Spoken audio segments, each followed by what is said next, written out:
Hi guys, so before we get into our usual notes, I just want to show you something more visual and just kind of really reinforce this idea of what surface area is and what volume is before we dive into the heavy notes. So, starting off, I don't know how much they go over in middle school, so if this video is like really toned down, just know that I'm starting from step one. I'm acting like you have no idea what I'm talking about. So hopefully this video is helpful and you're not bored to death. So starting off, if I asked you to find the area of this, you'd be like, okay, easy. Those all look like squares. I could find the area of one square and then just multiply it by however many squares there are. Because we learned area last week. That's the whole thing that we went over last week. But now we're talking about this thing called surface area. So surface area only applies to 3D figures, okay? And it's pretty much what it sounds like. So if I take this and I actually fold it, it would then become a cube. So here's my cube. And the reason why it's called a cube is because it is a 3D figure and it now has volume. It has length, it has width, and it has height. Okay, so that's what's giving it that 3D idea. So volume is the space that fills a 3D figure. So think about filling this cube. That would be the volume. Now surface area is everything that you can touch, okay? So a lot of times when we think about surface area, when we talk about surface area, we talk about these things called nets. So this piece of paper is basically a net for a cube. Another way to think about a net is you take a 3D figure and you deconstruct it to where it just turns into a 2D figure, so a flat figure, with all of the faces, okay? So when we talk about finding surface area is finding the area of all of the faces, whereas volume is finding that space that fills up this 3D figure. So those are the two differences. So today and tomorrow we're just going to be talking about surface area, and then Thursday and Friday we're going to do volume. So that's the difference, and now we're going to move on to actual notes. Okay guys, so just to let you know, I just recorded this entire video and the sound didn't record. So this is my second time going through these notes. That is never happened to me. And what a flop. So we're going to go through these again, and I'm going to do an even better job though, because we're going to look on the bright side, and Miss Jackson's going to know her words a little bit better this time. So hopefully the first part of this video you got to learn about what the difference between surface area and volume is, because I am going to give you a short little question about that on the attendance quiz today. But the other part of your attendance quiz is to do some of these problems on this worksheet. You're going to do number 2, 5, 7, and 9. Don't worry about the application problems at all. Those are not a big concern of mine right now. I just want to make sure we're able to use surface area and volume later on formulas pretty well if they're straightforward problems. So the first thing we're going to talk about is the surface area of a rectangular prism or even cubes.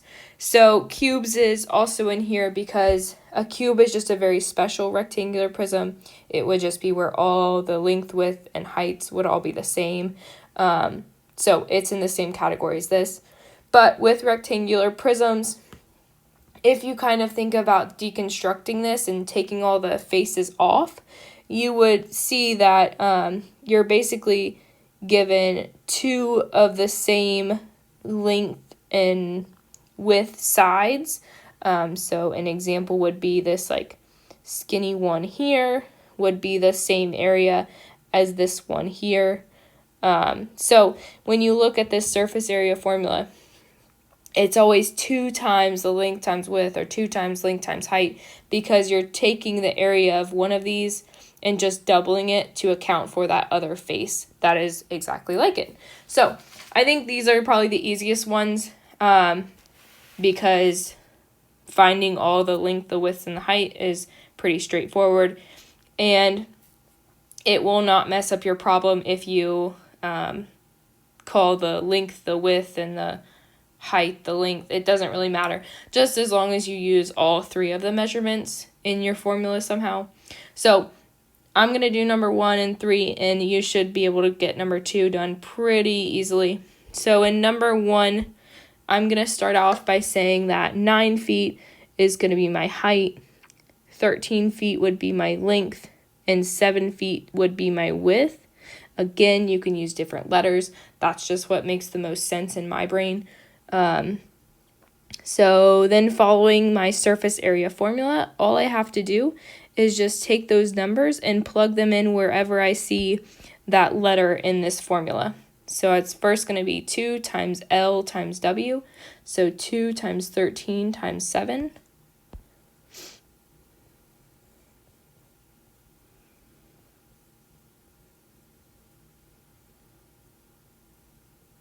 Plus, and then we're going to have 2 times L times H. So 2 times 13 times 9. Plus, and then the last one, 2 times width times height. So 7 times 9. Okay. And a good way to check is you should have every measurement in here at least, or only twice, not at least, only twice.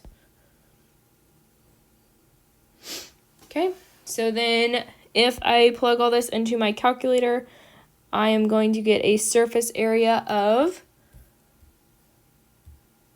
542 feet. And then we're still talking about area, so we're still going to use feet squared. When we get into volume, we're actually going to be using cubed. So it's instead of squared, we're going to have cubed. So make sure you try number 2 and you turn that one in. For 3, we're going to do the same idea. I'm going to have, let's see, this 1.5, that'll be my height. 6 inches, that'll be my width. And then 11 inches will be my length. Okay? And so my surface area formula is going to be 2 times length times width, so 11 times 6, plus 2 times length times height, so 11 times 1.5. And then the last one is width times height, so 2 times 6 times 11. And then I would just plug that all into my calculator to get a surface area of 183 inches squared. Guys, when I say I recorded the entire video, I recorded it and I went to edit it, and that's when I found out. So it was a lot of heartbreak when I found out there was no sound whatsoever.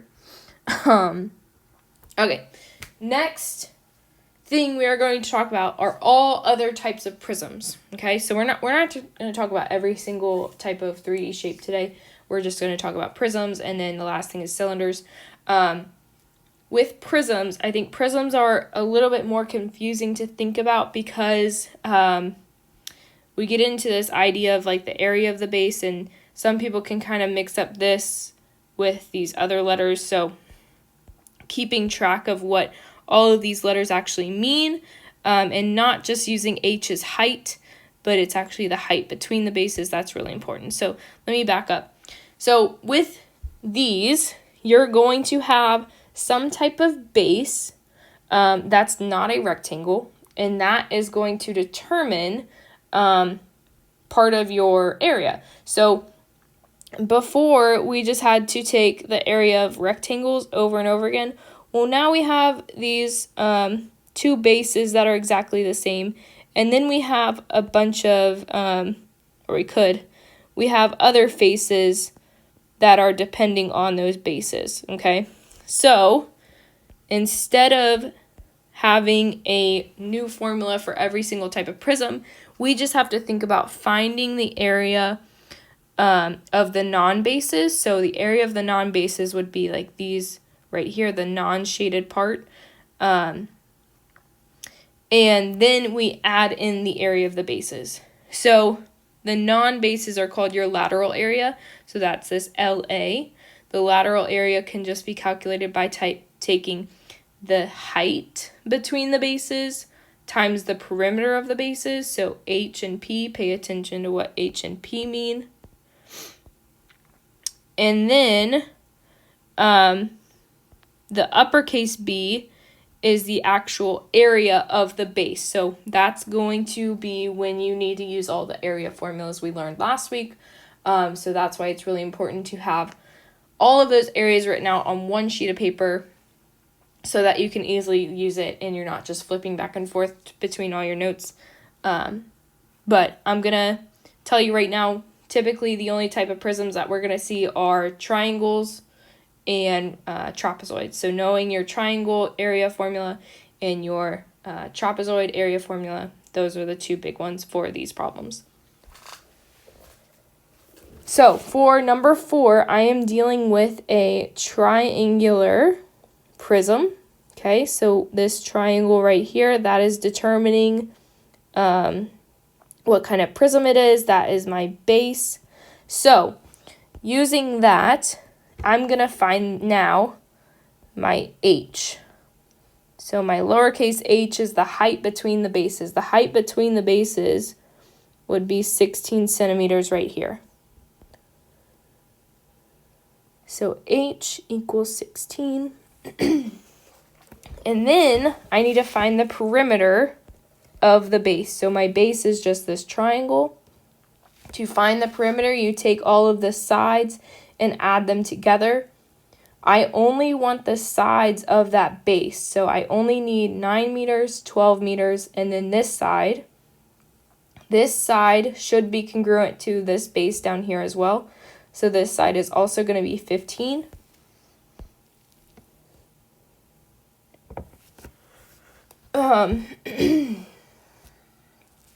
So then my perimeter is going to be 9 plus 12 plus 15, which gives me a perimeter of 36. And now lastly, I need to find the area of my base. The area of my base is a triangle, and so that area formula is 1/2 times base times height. Now this is where it gets confusing. So you want to say, oh, h, there's my h. I'm going to plug in that h. No, this is only referring to the base. Your base is that triangle. So now we have to think about what's the actual base and height of that triangle. Well, that's always going to be the legs of your triangle or wherever that right angle is. So your base could be 9 and your height would be 12. Again, this uppercase B, you should not have the same h that you use for the height between the bases. Those should never be the same. Okay, so my base is going to be 1/2 9 times 12 to get 54. And so now to find surface area, I'm going to take h times p, that's all down here. Surface area equals h times p. So 16 times 36 plus 2 times the base area. So 2 times 54. And so my surface area turns out to be 684 meters squared. So the biggest area of concern I see is you guys are going to say, oh, here's my height between the bases. That's going to be my height that I use in my area of the base. Those should never be the same, okay? Remember that so you don't mess up on that little part. And that last problem, I felt like my throat was like dying. I've been talking for like an hour and a half straight. Now, So you're going to do number 5. Number 5 is a lot like number 4. Again, if you just want some help with labeling and if you just want to know if you're actually labeling correctly or using the right numbers for each of the variables, just shoot me a message and I will be sure to help you out. But we're going to do number 6. Since you're doing number 7, number 6 will be pretty helpful for number 7. They're both just trapezoids, trapezoidal prisms, so they'll have the same sort of setup. So since we have a trapezoid, I know I'm going to need the area of a trapezoid, and if you've forgotten, it's 1/2 times the height times the bases added together. So there's 2 different bases in a trapezoid, and we're going to add those together. I still need the height between the bases, so, So my bases are going to be wherever the 2 trapezoids are. So here's one of my bases. Okay, so you're not going to say the height between the bases is 12 because that's actually part of the base. The height between the bases would be this distance here, okay? Here and here, here and here. Oh, here and here, 15 feet. So the height between the bases is 15 feet. Then next I'm going to need the perimeter. The perimeter of the base is coming from taking 12 feet plus 23 feet plus, I don't know what this is, but it is right across from that 20 feet, and those have to be the same. So this side is going to be 20 feet. And then this side up here is also, again, across from that 18 feet, and they should be the same length. So taking all of those numbers and adding them together, I would get a perimeter of 73. And so now I just have to worry about the actual trapezoid itself. So if you want, I'm actually going to draw one down here. So if I were to take this trapezoid off, just this face, it would have one base of 23 feet, another base of 18 feet, a height of 12, and then this lateral height of 20, okay? So the area of this trapezoid would be 1/2 times the height. The height we said was 12. Again, notice how these 2 heights are different, okay? They're not the same thing. And then my bases are 18 and 23. Okay, so my area of the base turns out to be 246. So now I have everything I need to plug into the surface area formula of H times P plus 2 times uppercase B. And the surface area turns out to be 1,587 feet squared.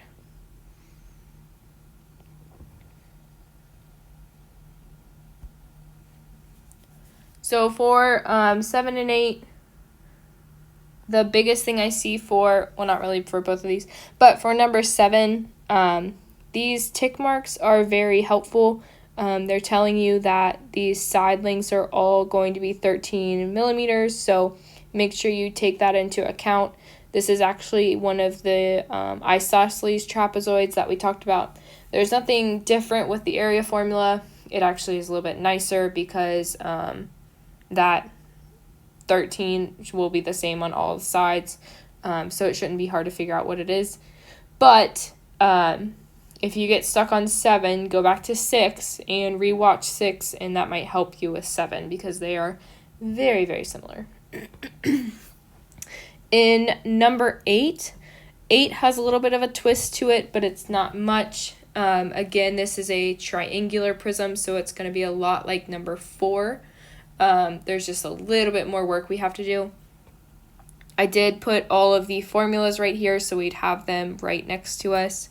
So starting off, I know I need to find the height between the bases. My bases, of course, would be my triangles, so I don't want to use any of the measurements that go along with those. So the only other measurement I have would be this 21 inches. So my height between the bases is 21. And then I need to find the perimeter of the bases. So the perimeter would be taking 15 plus 8 plus, I don't know what that side is. So if I think about this, though, this is just a right triangle. I have my two legs, and then I need to figure out what my hypotenuse is. So I can just use my handy-dandy Pythagorean theorem and take 8 squared, plus 15 squared equals c squared to figure out what that actual third side of that base is, so I could figure out the perimeter. So 8 squared plus 15 squared gives me 289. Then I would take the square root, and it does turn out to be a perfect square of 17. So instead of having this side be C, this side is actually 17. So my perimeter would be 15 plus 8 plus 17, which turns out to be 40. Okay. And then I need to find the area of my base, so the area of that triangle. So it'd be 1/2 times the base of the triangle, which I'm going to say is 8, times the height of the triangle. Not the height between the bases, the height of the triangle. So that would be 15. So my base of that triangle, the area, is 60. And now I have everything I need for surface area. Surface area is h times p plus 2 times the base area. And so surface area turns out to be 960. And then inches squared.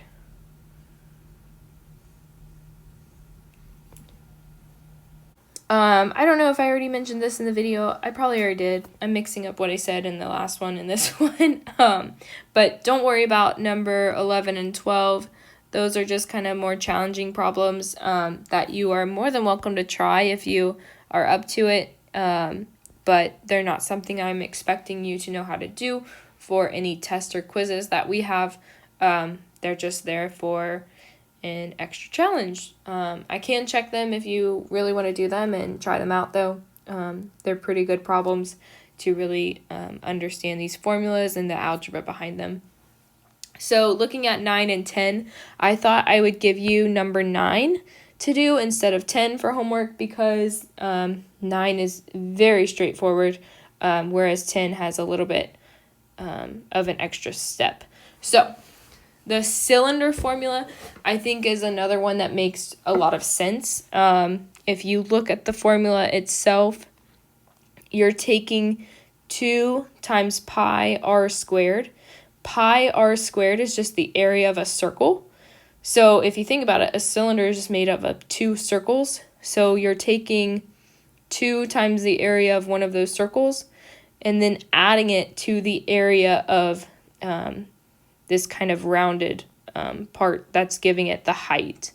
So I think this formula comes naturally, especially if you know the area of a circle.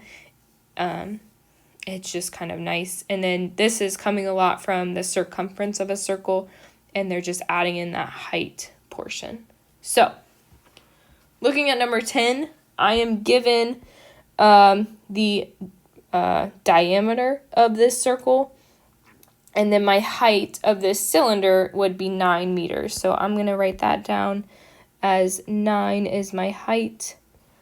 Then since I'm given the diameter, in all of these formulas, I really just need the radius. So I'm going to actually cut the diameter in half. So half of 15 exactly would be 7.5. So my radius has to be 7.5. And so now I have everything I need for the actual surface area formula. So surface area is going to be 2 times pi times r squared, so 7.5 squared, plus 2 times pi times r times h, which is 9. So then multiplying this all out, before multiplying by pi, this is something you can do. You can take 112.5 times pi plus 135 times pi. Basically what I did there was I just multiplied all of my numbers before multiplying by pi, which is something that you can do for sure.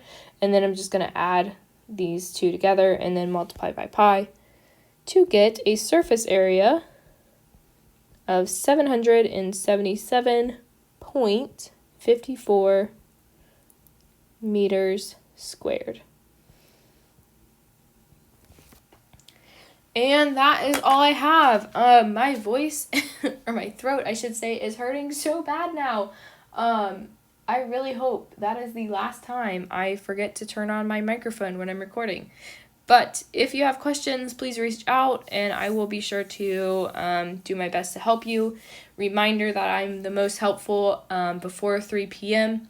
So after 3 p.m., if you ask me a question, I do check my phone quite a bit, but it might not be as speedy of a response as it would be during the day.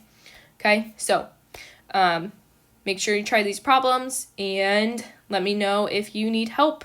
I'll talk to you later, guys.